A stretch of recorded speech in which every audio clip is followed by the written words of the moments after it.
ಚಪ್ಪಾಳೆ ಮೂಲಕ ಸನ್ಮಾನ್ಯ ಮುಖ್ಯಮಂತ್ರಿಗಳಿಂದ ಉದ್ಘಾಟನೆ ಆಗ್ತಾ ಇದೆ ಬಂಧುಗಳೇ.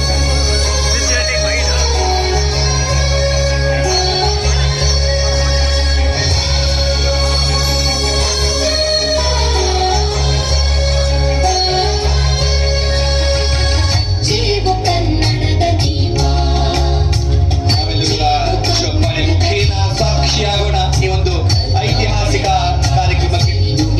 ಗಣ್ಯರೇ, ಈ ಜಿಲ್ಲೆಯ ಎಲ್ಲ ಅಧಿಕಾರಿ ಸ್ನೇಹಿತರೆ, ಮಾಧ್ಯಮದ ಗೆಳೆಯರು, ಇವತ್ತು ಹೊಸಕೋಟೆ ವಿಧಾನಸಭಾ ಕ್ಷೇತ್ರದಲ್ಲಿ ಶರತ್ ಬಚ್ಚೇಗೌಡ ಅವರು ನಮ್ಮನ್ನೆಲ್ಲ ಆಹ್ವಾನಿಸಿ ಸುಮಾರು 600 ಕೋಟಿಗೂ ಹೆಚ್ಚು ರೂಪಾಯಿಗಳ ಉದ್ಘಾಟನೆ ಮತ್ತು ಶಂಕುಸ್ಥಾಪನೆಯನ್ನು ನೆರವೇರಿಸಿದ್ದಾರೆ. ನಾನು ಈ ಕಾರ್ಯಕ್ರಮವನ್ನು ಅತ್ಯಂತ ಸಂತೋಷದಿಂದ ಉದ್ಘಾಟನೆ ಮಾಡಿದ್ದೇನೆ ಅಂತೇಳಿ ಘೋಷಣೆ ಮಾಡಲಿಕ್ಕೆ ಬಯಸ್ತಾ ಇದ್ದೇನೆ.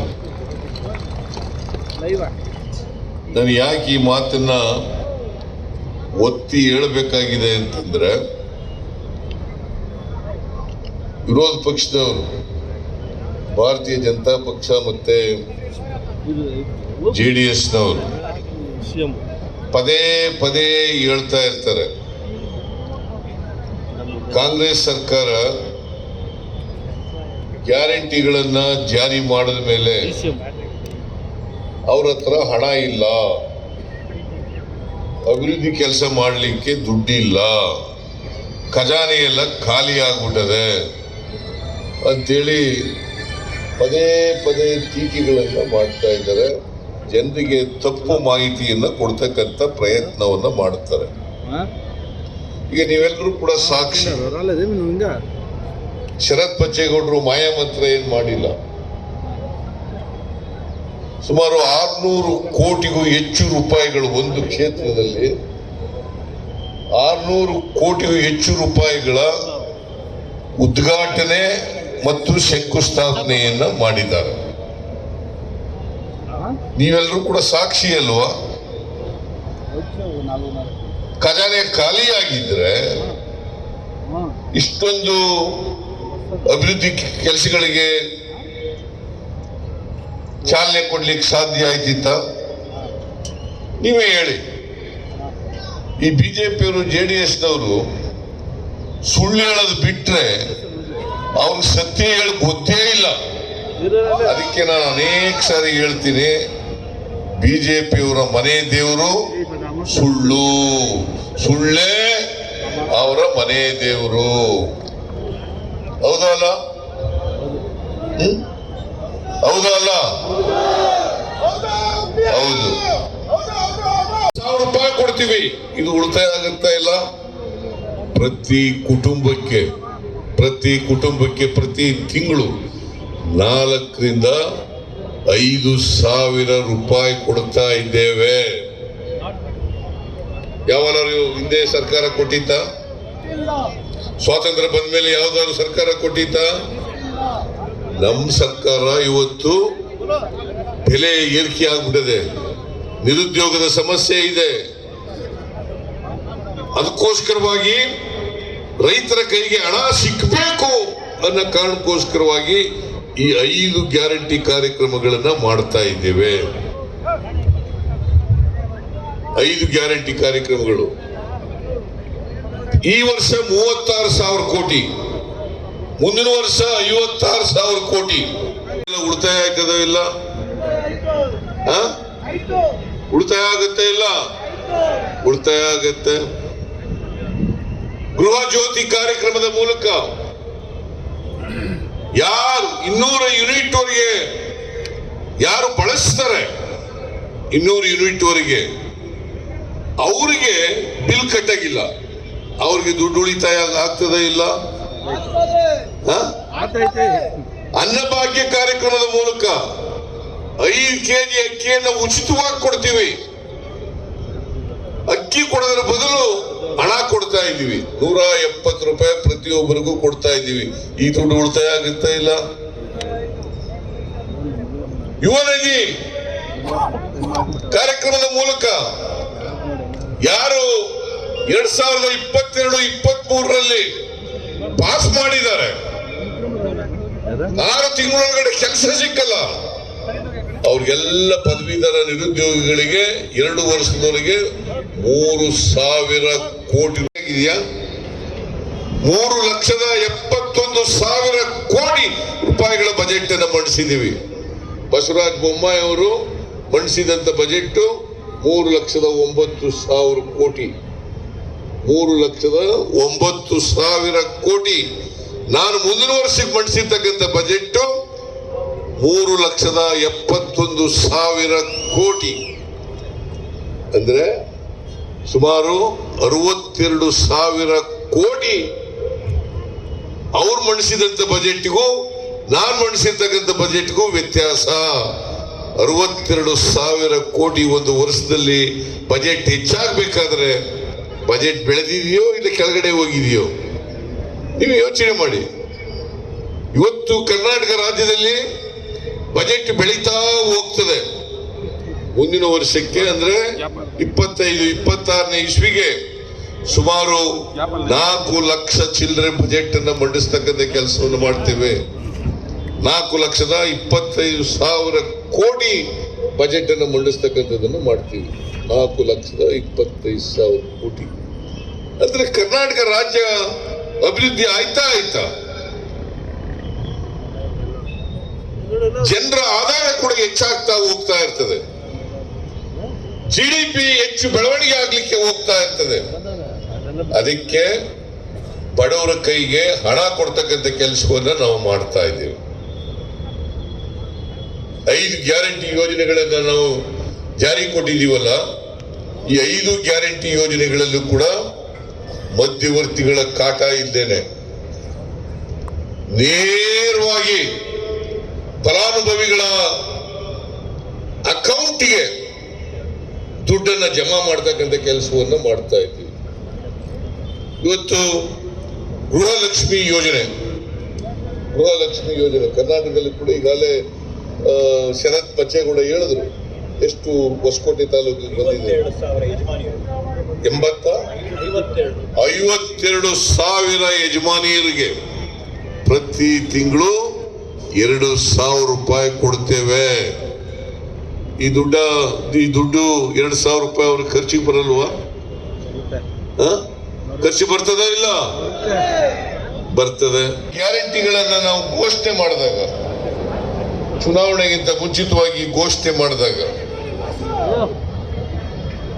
ಈ ದೇಶದ ಪ್ರಧಾನಮಂತ್ರಿ ನರೇಂದ್ರ ಮೋದಿ ಅವರು ಹೇಳಿದ್ರು ರಾಜಸ್ಥಾನದಲ್ಲಿ ಏನಪ್ಪಾ ಅಂತಂದ್ರೆ, ಈ 5 ಗ್ಯಾರಂಟಿಗಳನ್ನ ಜಾರಿ ಮಾಡಲಿಕ್ಕೆ ಸಾಧ್ಯ ಇಲ್ಲ. ಮಾಡಿದ್ರೆ ಕರ್ನಾಟಕ ರಾಜ್ಯ ಆರ್ಥಿಕವಾಗಿ ದಿವಾಳಿ ಆಗ್ಬಿಡ್ತದೆ. ನರೇಂದ್ರ ಮೋದಿ ಅವರು ಹೇಳಿದಂತ ಮಾತುಗಳು ಇವು. ಈ 5 ಗ್ಯಾರಂಟಿಗಳನ್ನ ನಾವು ಅಧಿಕಾರಕ್ಕೆ ಬಂದ 9 ತಿಂಗಳಲ್ಲಿ ಜಾರಿ ಮಾಡಿದ್ದೀವಿ. ಸುಮಾರು 36,000 ಕೋಟಿ ರೂಪಾಯಿಗಳನ್ನು ಖರ್ಚು ಮಾಡಿದ್ದೀವಿ. ಆದರೆ ಟ್ರೆಜರಿ ಖಾಲಿಯಾಗಿಲ್ಲ.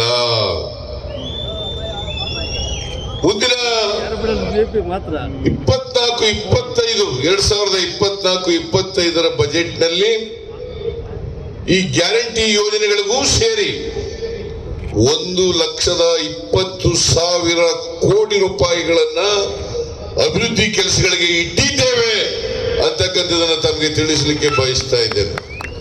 ಯಾರು ಬೇಕಾದ್ರೂ ಕೂಡ ಬಜೆಟ್ ಪುಸ್ತಕವನ್ನ ಪರಿಶೀಲನೆ ಮಾಡಬಹುದು.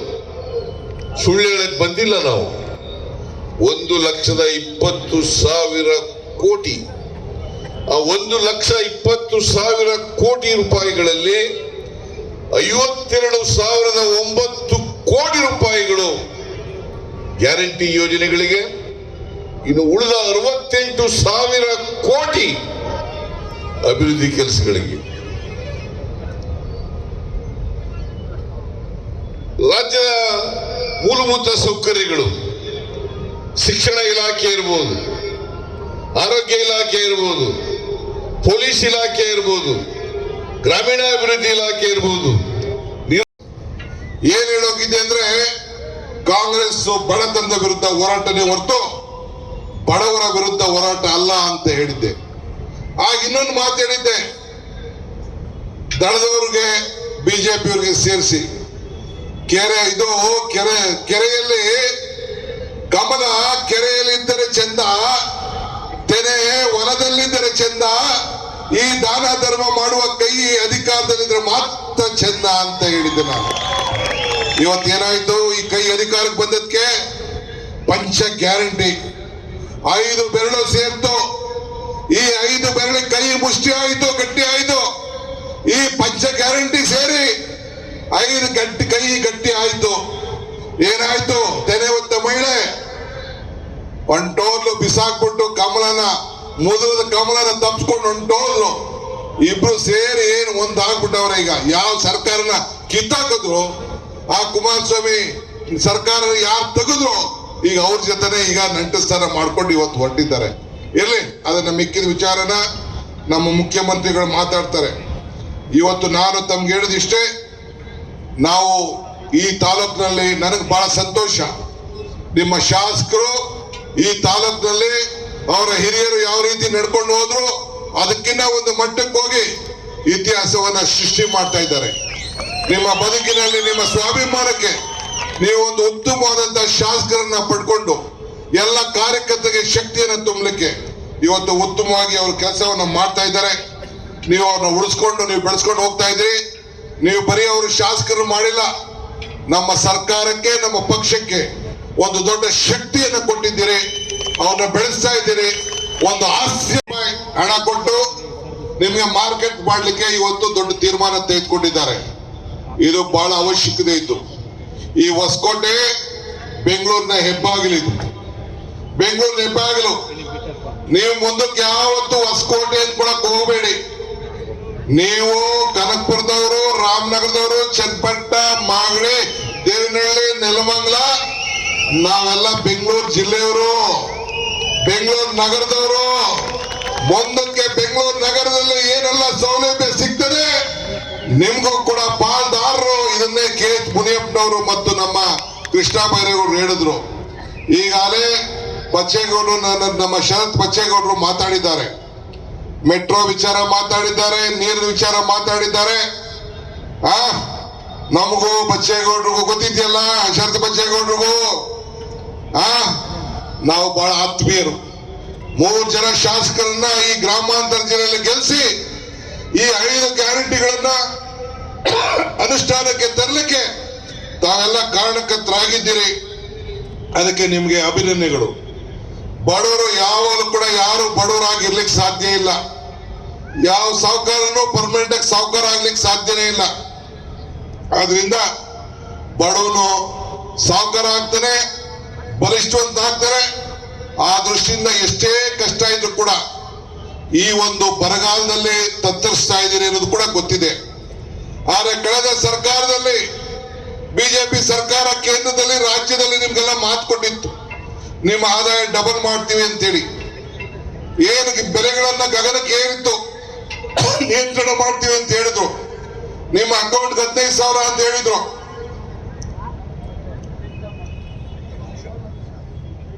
15 ಲಕ್ಷ ಅಂತ ಹೇಳಿದ್ರು. ಏನಾದ್ರು ಬಂತೇನ್ರಪ್ಪ ನಿಮ್ಮ ಅಕೌಂಟ್ಗೆ? ನಿಮ್ಮ ಅಕೌಂಟ್ಗೆ ಏನಾದ್ರು ಬಂತೇನ್ರಿ? ಏನಿಲ್ಲ. ಜನ್ಧನ್ ಅಕೌಂಟ್ ಓಪನ್ ಮಾಡಿದ್ದು, ಜನನೂ ಇಲ್ಲ, ಧನನೂ ಇಲ್ಲ. ಈಗ ಅಕೌಂಟ್ಗೆ ಕೃಷ್ಣ ಬೈರೇಗೌಡರು ಹೇಳ್ತಾ ಇದ್ದಾರೆ, ನಾವು ಅವ್ರು ಮಾಡಿದ ಅಕೌಂಟ್ಗೆ ನಾವು 2,000 ರೂಪಾಯಿ ಅಕೌಂಟ್ಗೆ ಹಾಕ್ತಾ ಇದ್ದೀವಿ. ಇದು ನಮ್ಮ ಕಾಂಗ್ರೆಸ್ ಸರ್ಕಾರದ ಬದ್ಧತೆ. 5 ಗ್ಯಾರಂಟಿ ಏನು ಇವತ್ತು ಮಾಡಿದ್ದೀವಿ, ಇದು ಇಡೀ ರಾಷ್ಟ್ರಕ್ಕೆ ಮಾದರಿ. ನಮ್ ಗ್ಯಾರಂಟಿ ನೋಡ್ಬಿಟ್ಟು ಈಗ ಮೋದಿ ಗ್ಯಾರಂಟಿ ಅಂತ ಶುರು ಮಾಡವ್ರೆ. ನಮ್ನ ಕಾಪಿ ಮಾಡ್ಬಿಟ್ರು. ಆದ್ರಿಂದ ನಿಮ್ಗೆ ನಾನು ಇಷ್ಟೇ, ನಿಮ್ ಮೇಲೆ ವಿಶ್ವಾಸ ಇದೆ. ನಂಬಿಕೆ ಇದೆ. ಮರಕ್ಕೆ ಬೇರು ಎಷ್ಟು ಮುಖ್ಯನೋ ಮನುಷ್ಯಗೆ ನಂಬಿಕೆ ಕೂಡ ಅಷ್ಟೇ ಮುಖ್ಯ. ಹಂಗೆ ನಿಮ್ಮ ಮೇಲೆ ಹೊಸಕೋಟೆಯ ಮಹಾಜನದ ಮೇಲೆ ನಮ್ಗೆ ಯಾವಾಗಲೂ ಕೂಡ ನಂಬಿಕೆ ಇದೆ. ಯುವಕರು ಉದ್ಯೋಗ ಸಿಗಬೇಕು ಅಂತೇಳಿ ಮೊನ್ನೆ ತಾನೇ ನಮ್ಮ ಉದ್ಯೋಗ ಮೇಳವನ್ನು ಮಾಡ್ದು. 10,000 ಜನ 70,000 ಜನ ಬಂದಿದ್ರು. 10,000 ಜನಕ್ಕೆ ಒಂದೇ ದಿನ ಉದ್ಯೋಗದ ಪತ್ರವನ್ನು ಕೊಟ್ಟಂತ ಯಾವ್ದಾದ್ರು ಒಂದು ಸರ್ಕಾರ ಇತ್ತು ಅಂದ್ರೆ ಇದು ಕಾಂಗ್ರೆಸ್ ಪಕ್ಷದ ಸಿದ್ದರಾಮಯ್ಯ ನೇತೃತ್ವದ ಸರ್ಕಾರ ಅಂತ ಹೇಳಲಿಕ್ಕೆ ನನಗೆ ಬಹಳ ಸಂತೋಷ ಆಗ್ತದೆ. ಇವತ್ತು ಅಭಿವೃದ್ಧಿಯ ಪಥಕ್ಕೆ ತೆಗೆದುಕೊಂಡು ಹೋಗಿದ್ದೇವೆ. ನಾವು ಈ ಗ್ಯಾರಂಟಿಗಳು ಕೊಟ್ಟಾಗ ಏನ್ ಬಿಜೆಪಿಯವರು ಅತ್ತೆ ಸೊಸೆಗೆ ತಂದಾಕ್ಬಿಟ್ರು, ಅಣ್ಣ ತಂದೆ ತಂದಾಕ್ಬಿಟ್ರು, ಇವ್ ಕೈಲಿ ಮಾಡಕ್ಕಾಗಲ್ಲ ಅಂತ ಎಲ್ಲ ಮಾತಾಡ್ತಿದ್ರು. ಮೊನ್ನೆ ಬಜೆಟ್ ಅಲ್ಲಿ 3,70,00,000